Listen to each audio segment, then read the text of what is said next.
Hi guys, today i-share ko sa inyo my October 2025 perfume favorites. Coco by Mixology, and this is mixture number 15. So, halo siya ni Coco Mademoiselle, Gabrielle, and Eau Fraiche. Ito ang fresh nito guys. This is 4,000 pesos. Pero syempre, compared kung yung Chanel ang bibilihin mo, mas mahal yon. And yung combination nung tatlo, nung Coco Mademoiselle, nung Gabrielle, nung Eau Fraiche, ang fresh niya guys, hindi siya ganun ka-heavy. Lagi ko tong sinasabi, ang bango ng Coco Mademoiselle. And nakokomplementan ako pag ginagamit ko yon. Kaso lagi kong sinasabi, diba, na may times na yung patchouli niya, it's too much. Pero yung intense, ang bango ng intense, kaamoy niya kasi yung unang-una, yung lumang formulation ng Coco Mademoiselle. Etong Coco, because parang halo na siya nung tatlong perfumes, kung hindi maselan yung ilong mo, ang iisipin mo sa kanya is amoy Coco Mademoiselle siya, pero hindi galit na galit sa patchouli. Mas parang fresher siya na version, and parang, although malakas siya, parang lighter yung dating nung amoy. So, hindi siya nakakaumay na gamitin all year round kahit nasabihin na natin sa summertime. Para sa akin kasi, yung mga hindi sobrang masakit sa ilong na perfumes, yun yung masasarap ipaligo eh. Kasi, hindi siya nakakahilo sa katabi mo. At kahit ikaw hindi ka mahihilo. Alam niyo yun? Ang bango nito guys, ililink ko rin below kung saan nyo ito ma-order. This is from Parfum AEPH. Meron siyang shop sa Shopee. Pero kagaya nung naunang perfume kanina, I'll try to put the link para mabili ninyo siya. Tirahan nyo ako guys. Iregalo ninyo sa sarili nyo itong dalawang perfume, yung nauna, yung Rue Broca, and also this one, kasi hindi kayo magkakamali. Between those two, yung Rue Broca, kung gusto ninyo ng juicy, fruity kind of perfume, pero hindi siya yung pambatang-pambata. Dalaga pa rin yung dating. Or sabihin na natin, medyo mas mature ng konti yung dating. Ito namang Coco is parang your clean, elegant version na pang everyday na parang amoy Coco Mademoiselle pero fresh and light, pero malakas siya. I hope na describe ko ng maayos, guys. Actually, mas gusto ko nang gamitin palagi itong Coco kaysa doon sa Coco Mademoiselle ko. Kasi nga, yung Coco Mademoiselle, although pag naamoy ko siya, ang elegant niya talaga.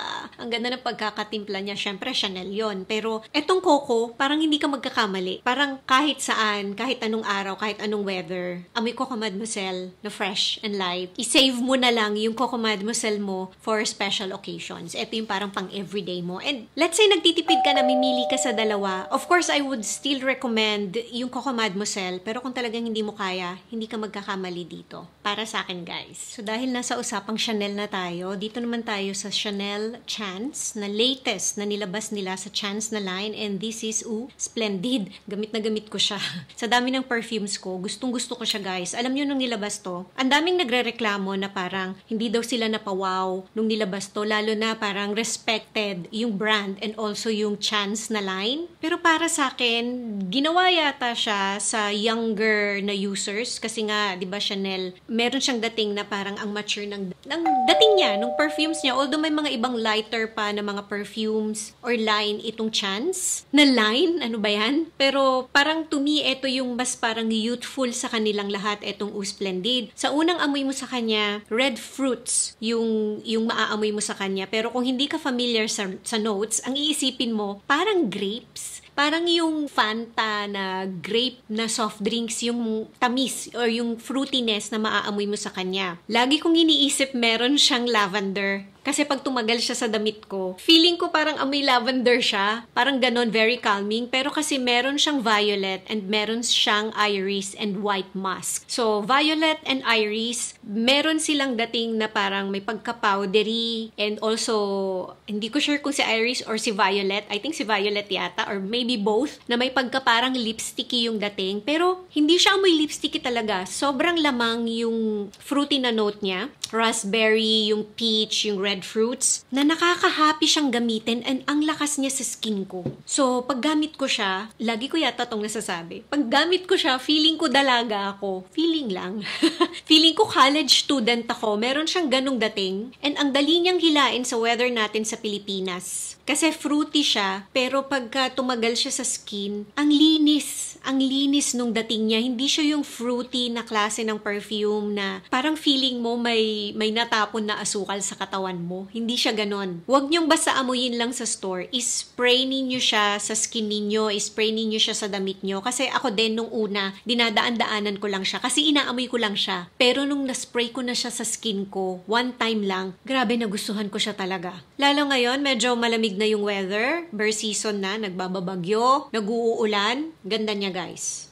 Etong next, naubos na yung bottle ko and hindi ko alam kung saan ko siya nalagay. I'm still waiting na ibigay sa akin or ibenta sa akin ng friend ko yung bottle niya kaya wala akong mapakita sa inyo guys. And this is the Kayali, the Wedding Silk Santal number 36. Limited edition siya guys. So I'm looking at my notes. What I could remember is parang may pagka-vanilla and woody na klase siya ng perfume. So dito sa notes nakalagay meron siyang praline, meron siyang nectarine, may vanilla, may sugar siya. Pero meron siyang mga floral na notes like orange blossom, jasmine, and meron siyang amberwood, sandalwood, mga woody na notes, and meron siyang musk. May oak moss din siya actually. Meron siyang dating na parang Middle Eastern na perfume. Well, syempre, Kayali, di ba? Ang bango nung combination ng praline, nung vanilla, and ng sugar, and ng mga floral and woody na notes niya na I don't mind having a used bottle or another bottle. And I'm just lucky na meron pa akong friend na siya naman hindi niya masyadong nagustuhan kasi hindi niya gusto yung mga ganitong klaseng parang Middle Eastern, sweet, woody kind of perfume. Sa akin, kahit isang bottle lang for mga cooler weather or mga special occasions, na-appreciate ko siya. Ang bango niya, guys. Ang hirap i-share kasi mahirap na siyang hanapin. Nakakatakot ng bumili kasi baka mamaya fake yung mga nakikita na binibenta online. Depende na lang siguro sa shop na nagbebenta kung talagang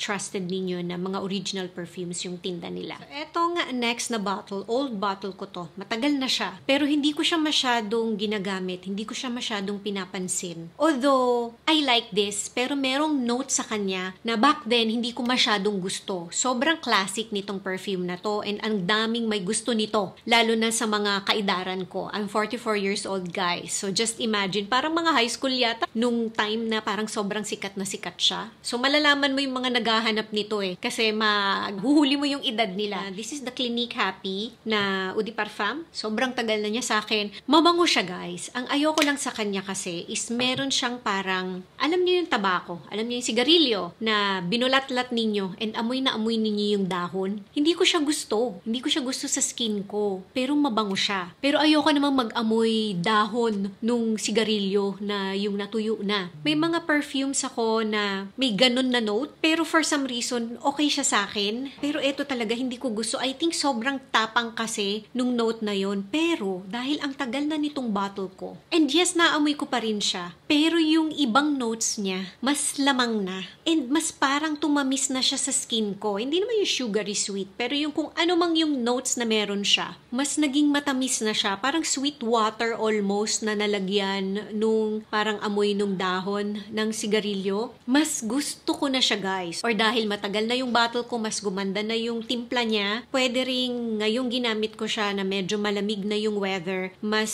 hindi ganun katapang na yung note na hindi ko gusto. Pero kasi guys, tumamis talaga siya sa akin. Meron ba kayo nito? Kasi sa akin dati hindi siya ganun. Sobrang nagustuhan ko na siya na ngayon pag inaamoy ko siya, gusto ko siyang gamitin lang ulit. Gamitin ng gamitin. Baka gamitin ko siya ulit ngayong November kasi sobrang dali na niyang hilain sa akin and ang ganda na ng timpla sa akin nito. Siguro ang gagawin ko, bibili na lang ulit ako nito tapos itatambak ko lang muna para mas ma-appreciate ko siya. 4 bottles left. So, dito muna tayo sa Narciso Rodriguez na Eau de Parfum. And this is yung parang square na white. I'm not sure kung available pa to. Parang wala na yata to sa market. Gustong gusto ko to, guys. Amoy, parang lagi ko sinasabi. Amoy tube rose, parang ganun. Or para mas madali ninyong maintindihan pag pumasok kayo dun sa Melissa na store. Yung parang amoy nun, nung parang rubber na material nun. Ganun siya na may pagka-powdery. Ang bango niya, guys. Baka napangitan kayo sa description ko. No, ang bango niya. Pero pag tumagal siya sa skin, dry powder ang natitira. Pero pag naamoy ko tong perfume na to, hindi siya yung super malakas na malakas, pero parang ang feminine niya. Pag nakikita ko siya and naaamoy ko siya, ang naiisip ko sa kanya is bride. Para siyang pang bride. Although ginamit ko siya, lumabas ako. Pero to me, para siyang pang bride. Pero hindi kasi siya ganun kalakas na perfume. Alam naman ninyo yung mga Narciso Rodriguez na perfumes, except yung nilabas niya na yung nasa gold na boxes na mga oud collection, yon malalakas yun. collection. Yung mga oud collection na nasa gold na boxes, hindi siya permanent collection guys ha, parang limited edition lang yata siya. Pero I'm not sure sa ibang bansa kung regular collection yon. I-check nyo na lang guys. Pero etong regular collection, nililiwanag ko lang para hindi kayo malito. Bihira sa kanila yung sobrang malakas na perfume. Kasi nga parang ang main note talaga usually nitong mga Narciso Rodriguez is, kung di ako nagkakamali, is musk. Para siyang skin scent lang na ang bango. Pero sa akin, yung dating ng amoy nito para siyang bride. So I'm going to share with you guys, kagaya ng sinabi ko kanina sa umpisa, sa dami ng perfumes ko, hindi ko maalala kung ano yung perfume na nagamit ko nung kinasal ako. Diba? Yan ang sinasabi ko guys. Kaya